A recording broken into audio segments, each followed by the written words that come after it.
What makes cooperatives very successful in Nigeria? Well, of course, there are a few defaults here and there, but the daily ajo contribution, and you can call it a susu, whatever, but what makes it very impactful in Nigeria over the years, over the decades, and all that, generations in which this seems to transmit as a cash flow, transmits credit, folks borrow and they pay back, but we can't use the same, how come we can't transmit that into the formal financial system of banking or financial services, credit union, commercial banking, microfinance banks? Yes, I think in the first place is when you look at how it's set up, it's when you, for instance, if you mention maybe the Welder Association, they have their cooperative. One, they know themselves. Two, they've been into this business for several years, and because of the integrity that they also need to protect their name, they want to remain in the business. They are always, in terms of, they're always very accountable in terms of the fund. And most times they also tie it to your contribution. They tie it to your contribution, so they don't just give you free loan that they can't, there's no guarantor that they can't come back to trace whatever you do. A very quick one, just a pause there. So that means if I'm part of an Isuzu group, a trade group, maybe welders, hairdressers, or barbers, or car wash boys, or car riders, if my contribution is 100,000, well, if I'm applying for credit, the credit is tied to that amount of 100,000 naira that I have, isn't it? Unlike the banks, if I have 100,000 naira in my account or 50, I could just walk into a bank and say, I need 5 million naira. Yes, I think... you can't do that with a cooperative. No, you can't do that with the cooperative, but most times they give you even more than what you are, but they need that commitment. You contribute, so maybe you have 100,000 and you can access like a 150 or a 200,000 based on your contribution, because they also know when you have as part of your capital, your contribution as part of your business, it means that the way in terms of being diligent about it, you take that with very utmost importance. So I feel that government needs to try and see how they can rechannel and reassess the impact of some of these social intervention funds. You know, like I mentioned earlier, also in terms of how most people tag most of these funds, is they just sit as a general fund and having access to it. So in terms of putting it into effective use, it's no longer there. Then, like you see, the Empower, nobody knows who is behind it. You just go online, register. That commitment is not there. But like I mentioned, the cooperative, because they know you meet on a monthly basis, you meet on a weekly basis. There's a bit of control that even if you have accessed any loan from them, you want to pay back because they can easily see you, they can trace you, they know your families.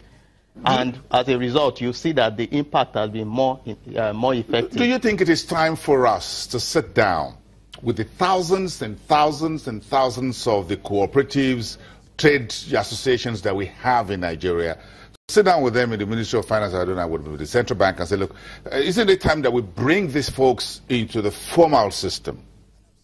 I think there's no better time to do that than now. Because when you look at the statistics, you look based on the last survey conducted by the National Bureau of Statistics, I think we have about 37 million micro, small, and medium enterprises, which accounts for about 59 million employees, jobs rather. So when you look at that, that is significant. And in terms of its contribution to GDP, based on the statistics, about 48%. So any major leap in terms of its contribution to overall GDP will impact on GDP. So it's worth focusing on this sector of the economy. And when you look at if the framework is right, they know that there's monitoring, there's sanction if you don't adhere to the terms and conditions of the loans. I think people will sit right, and in terms of productivity, that will improve productivity, and it will reduce in terms of securities, because most of these companies are not producing, they can't employ,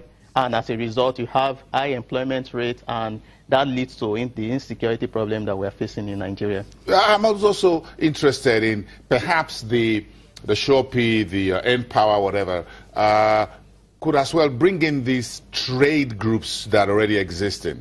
I know some of this are for new graduates who are looking at what's your idea, bring your proposal, set it up in. But some of these guys are already in a formal trade. They've learned through the informal way of whether they're welders or technicians, whatever, or furniture makers or plumbers or whatever, artisans. And can't we just try to transmit some of these government interventions through their trade groups, for example, so that it trickles down directly and very quickly to those who are already into hand and crafts and other businesses that are already existing, and not just the new ones that hasn't really been tested out, so that we can have maybe a two-pronged approach. No, exactly, because when you look at in terms of why gather a new database that has not been tested, that you really don't know those are behind, and despite that you get the BVN to register, that is fine. But if you want to really be specific and want to narrow down, make it more effective, these are already existing trade groups and in the informal space. Why don't you channel and go through them directly?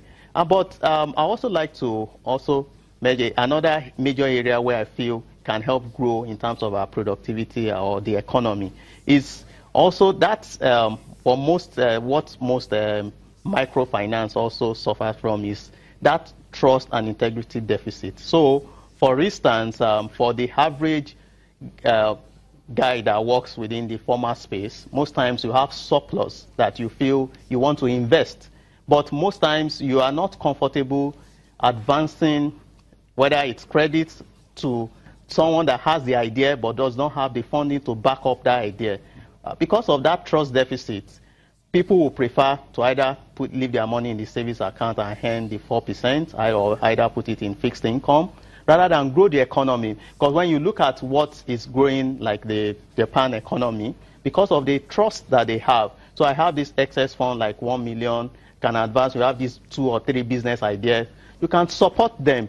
But most times, you always come back with stories. They always get distracted when they see some form of large sum of money, and that idea that they feel they have and they are struggling to get capital to move, most times fades off and the focus changes after them. You think, so because this is a new generation, guys, so you just get, about $500,000 in as new monies, and the first things girls go for an S7 Samsung phone that costs about $250,000. Well, because it's a new guy now, he's got the new guy on the block. So he buys a new phone, buy a new wristwatch, and all of that. Before you know it, all the money is gone. So you think there's a bit of a problem here when it comes to trust and integrity when you're disbursing even social intervention money?